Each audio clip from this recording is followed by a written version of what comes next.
What is the hardest mountain in your life? I often get asked, what was the hardest mountain you ever climbed? The answer is obvious, Everest. I could climb it only 3 times. But to be honest, my hardest mountain was invisible, made of anxiety, childhood trauma, and silence. In 2003, when I started climbing, and I said, I want to climb mountains, people laughed. They said, you're too tiny. You'll fit in the backpack. Are you looking for a husband on the mountain? And you're not even a Sherpa. Sherpas are known for mountains and mountaineering. I'm a Newar, known for crafts, culture, feast, festivals, basically everything other than mountaineering. I was an outsider. In 2005, I was on Everest, young, confident, feeling unstoppable. I arrived at Hillary's Step, my goal just less than 60 meters away. Suddenly, my Sherpa pulls me with my harness, thrusts me into the snow, and says, they don't want it, you can't go. No more explanation, just you can't go. I cried, I begged, I even tried to offer him more money. Didn't work.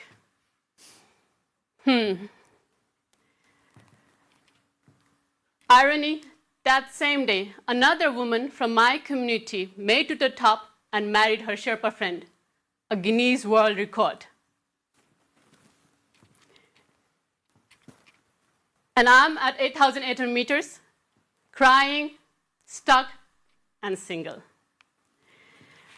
So, yeah, everybody was waiting for my success. Sponsors, media, family. I remember thinking, if I disappear on this mountain today, at least the story ends here. But you know, sometimes mountain doesn't end you. It breaks you just enough to rebuild you. 2008, I was back on Everest, and this time with 9 other women from 6 ethnicities. People laughed again. 10 tiny women. Even our climbing Sherpas said, if you die up here, it will be easy for us to carry you down. And believe me, I'm one of the tallest, and I was leading the expedition. Nevertheless, we worked hard, trained hard, collected over $200,000 US, and in May 2008, all 10 of us stood on the summit of Everest, becoming the most successful women Everest expedition. And no, we didn't get married on the top. In 2011, January, we were descending from Mount Amadablam in a big storm. It got dark. The team got separated. I was alone, hypothermic, couldn't move at all. I had 2 choices: freeze to death in silence or fight back loud. I screamed, help, help! 2 teammates heard me. Instead of going downhill, they started climbing up. This feeling of being heard and the hope that the help was coming gave me strength that day to descend. I survived.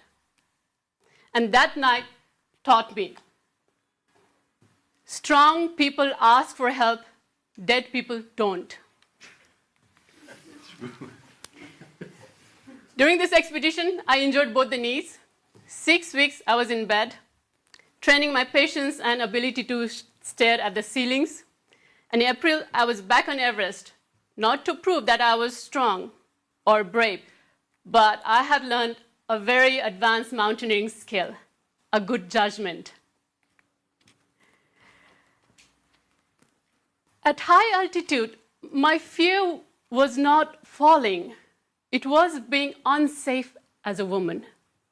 Harassment, humiliation, prejudice. Many women experience this. Few talk about it because silence feels safer. As a kid, once I spoke up against repetitive sexual abuse. Instead of justice, I was blamed. Were you quiet all these years because you were enjoying it? Phew. I speak today because my voice matters as much as my silence.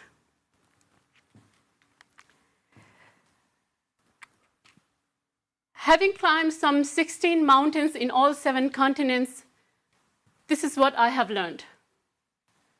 Mountains don't care. Up high altitude, everybody is equal. Equally small, equally human, equally vulnerable.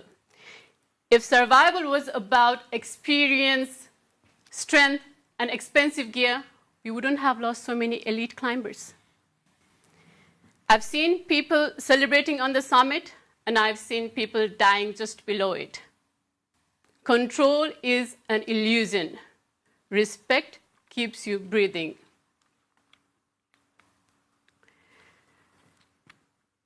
So,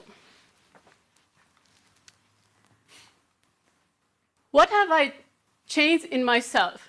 What have I learned? 3 things. First, power of standing out.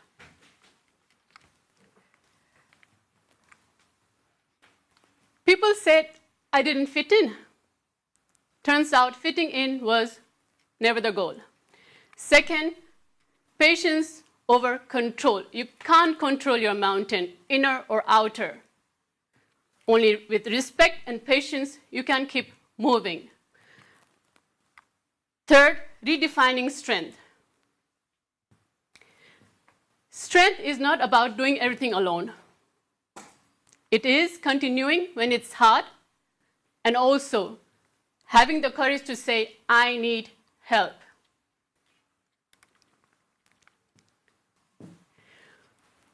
We all have our mountain. Some are visible, some live quietly within us. Climb step by step, because the most important summit you'll ever reach is already within you. And if nothing else, remember this. If 10 tiny women can climb Mount Everest, you can climb whatever is next. Good luck and namaste.